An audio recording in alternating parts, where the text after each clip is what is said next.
Kamu kok hijrah banyak diuji ya? Kan? Apa jawabannya? Pakai jawaban Quran. Jangankan yang hijrah, yang gak hijrah aja diuji. Nggak ada orang sukses nggak diuji, itu nggak ada. Jadi untuk menguatkan pada diri kita, ketika dapat ujian, tandanya Anda diantarkan pada kesuksesan. Itu dulu, itu poinnya. Nabi itu pernah memberikan nasihat singkat, padat tapi dalam. Min husni islamil mar'i tarkuhu ma la ya'ni. Dari tanda baiknya seseorang berproses menjadi muslim yang lebih baik itu berupaya meninggalkan segala yang tidak penting bagi dirinya. Perhatikan kalimat Nabi, bukan bagi orang lain, tapi bagi dirinya. Nanti orang lain itu tahap kedua, klaster keduanya. Penting bagi orang, tapi membuat kita jadi beban, artinya kan tidak baik untuk kita. Jadi Nabi mengajarkan, coba diklasifikasikan dulu segala hal yang terkait dengan hidup kita, menjadi penting gak untuk kita. Kalau tidak penting bagi kita, tidak membawa kebaikan untuk kita, tidak harus kita posisikan jadi prioritas yang harus selalu kita respon.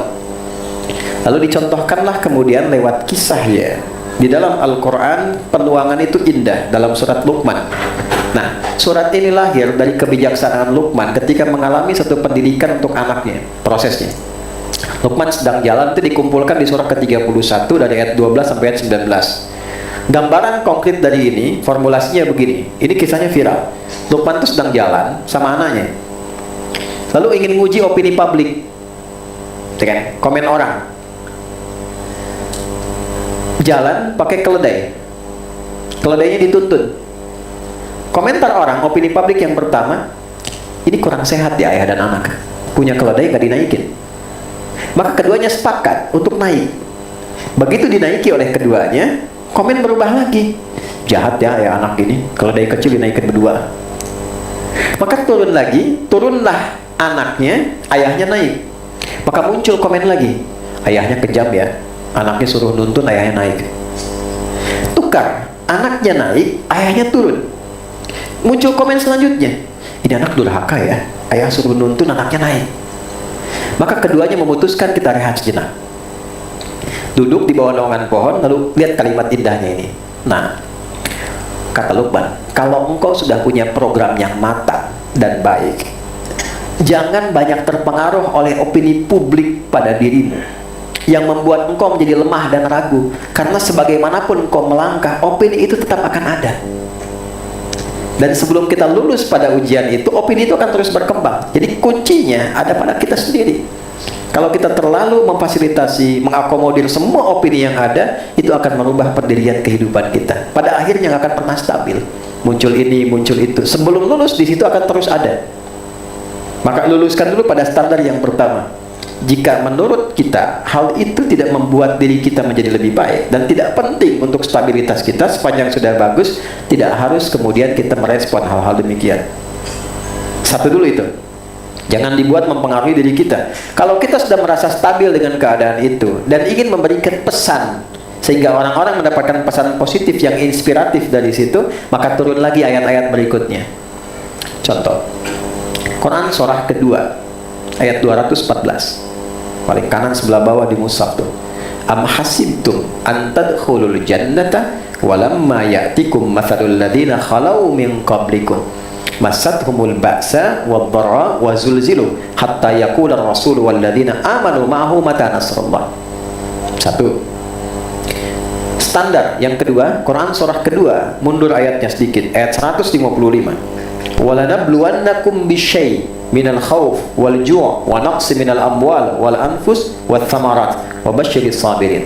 Padukan dalam bahasa kita. Tanya, kamu kok hijrah banyak diuji ya? Kan? Apa jawabannya? Pakai jawaban Quran. Jangankan yang hijrah, yang gak hijrah aja diuji.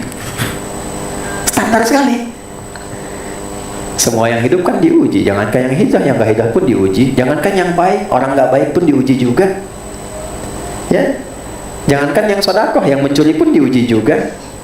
Buktinya mereka latihan juga buat mencuri. Tuh kan? Ada pencuri pemula diperintah oleh bosnya profesional untuk nyuri itu. Nyuri motor, hitungan 3 detik. Begitu sudah 3, motornya nggak dapat 4. Kata yang bawahan ini, bos, susah nih lama. Lihat kata pimpinannya, sabar, sabar. Ada bayangkan? sabar digunakan pada pencurian, deh. Jadi jawaban Quran itu singkat tapi dalam gitu. Kamu kok hijrah banyak diuji ya? Sederhana. Wah, jangankan yang hijrah, yang nggak hijrah pun diuji juga. Kita semua kan nggak lepas dari ujian, ya kan? Gitu. Itu standar pertama, ya kan? Baru yang kedua, kok ujian kamu tuh berat banget? Ya karena aku pengennya surga. Kalau cuma power bank mungkin biasa. Simple, Quran itu simple sekali. Ya, maka diturunkan. Apa mengira mendapatkan surga yang baik-baik, yang tinggi ujiannya biasa? Tidak. Masathumul ba'sa. Dulu orang pengen bagus pun diuji. Wadharra, kadang-kadang kena fisik. Wazulzilu, menggoncang jiwa. Kalau sudah menggoncang, berbahagialah. Karena orang besar nggak akan diuji ujian kecil. Ketika ada ujian yang terasa besar, yakinlah bahwa Allah akan mengangkat derajat kita lebih tinggi dari sebelumnya. Itu catatan Quran nih. Nah, tinggal bagaimana menguatkan hati kita. Pindah ke surat 3 ayat 142. Ini menarik, ini bukan cocok logi ya. Ini semiotik Al-Quran. Saya ngajar semiotik di UPI, khusus untuk S3. Jadi di semiotik itu membaca tanda untuk melihat pesan yang tersembunyi di dalamnya. Ini ujiannya Quran surat 2, ayatnya 214. Tempatnya di bawah kanan. Ketika dikasih solusi, pindah surat 3, naik ke atas. Terus ayatnya 142. Ini ujian, ini solusi. Ini Quran surat 2. Posisinya di kanan bawah di sini, sebelum akhir. Ayatnya 214. Ketika solusi, surat 3 naik ke atas. Posisinya atas 142. Duanya dipindah ke belakang. Nih. Bisa dipahami nggak? Nih, ini dipindah ke belakang, jadi solusi masalahnya hilang. Pembuka ayat di 142 sama persis dengan 214. Am hasibtum an tadkhulul jannata am hasibtum an tadkhulul jannah. Di sini walamma ya'tikum khalaqul ladzina min qablikum. Enggak ada orang sukses enggak diuji, itu enggak ada. Jadi untuk menguatkan pada diri kita ketika dapat ujian, tandanya Anda diantarkan pada kesuksesan. Itu poinnya. Makanya dulu orang senang dapat ujian. Ujian itu adalah tanda pertama konfirmasi jawaban Allah pada doa kita. Karena sifat ujian itu diberikan sesuai dengan keinginan hidup kita. Gak ada Allah ngasih ujian gak sesuai dengan harapan kita, gak ada. Kita berdoa nih, misal, saya pengen lulus, ya Allah luluskan aku supaya aku bisa diwisuda. Kan gak mungkin dapat ijazah tanpa ujian, tuh gak mungkin. Wisuda, ujian dulu kan? Hidup juga begitu, kita dapat sesuatu, kita berdoa. Konfirmasi ujian kita, nanti dicatat ya, satu waktu kita belajar fikih doa tuh. Konfirmasi jawaban doa kita itu pertama lewat ujian. Ujian itu jembatan yang mengantarkan kita pada jawaban doa kita. Jadi makanya harus senang kalau diuji, artinya sebentar lagi jawaban itu tiba. Semakin tinggi, semakin kuat, semakin meningkat. Nah makanya dulu para sahabat diuji itu senang. Senang. Nah, bagaimana cara menyenangkan diri kita supaya teratur mengalami itu? Maka turunlah Quran surat 3 ayat 142. Am hasibtum an tadkhulul jannata walamma ya'lamillahu alladhina jahadu minkum wa ya'lamas sabirin. Apakah Anda duga mudah mengatasi persoalan untuk mendapatkan sesuatu yang besar sebelum satu, terlihat kesungguhan kita dalam mengatasinya. Jadi kalau ada ujian, selesaikan sampai tuntas. Yang serius, kalau kerja serius, berumah tangga yang serius, belajar yang serius. Nah, keseriusan dibagi 3. 1, memetakan ujian itu, pelajari sifatnya. Tadi penting nggak? Kalau nggak penting, jawabannya standar, nggak harus panjang-panjang, ya kan? Kalau penting, definisikan. Setelah itu jihad. Jihad itu serius menyelesaikan.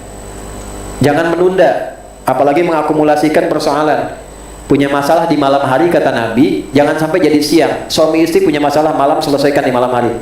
Jangan tunda siang, sebab setan punya banyak kesempatan sampai siang. Nanti mengakumulasi. Ada masalah siang, selesaikan siang, jangan sampai malam. Bereskan.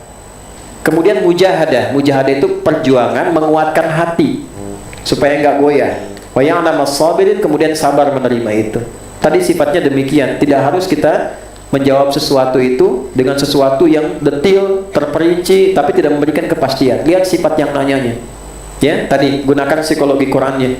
Duh, kamu kok hidupnya hijrah kok malah banyak diuji? Ya, yang nggak hijrah juga diuji. Semua orang kan diuji, ya kan?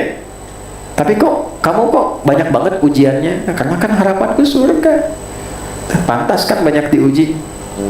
Kalau cuma power bank, misalnya bercanda tuh. Kalau cuma misalnya raket pedal kan mungkin sedikit ujiannya.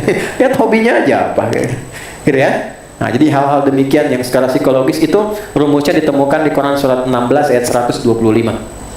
Ud'u ila sabili rabbika bil hikmah wal mau'izatil hasanah wajadilhum billati ya ahsan. Kalau ada orang mengkonfirmasi kita, mengkonfrontasi atau ngajak macam-macam dengan hikmah dulu. Hikmah itu kata-kata bijak yang singkat, padat tapi mencerahkan.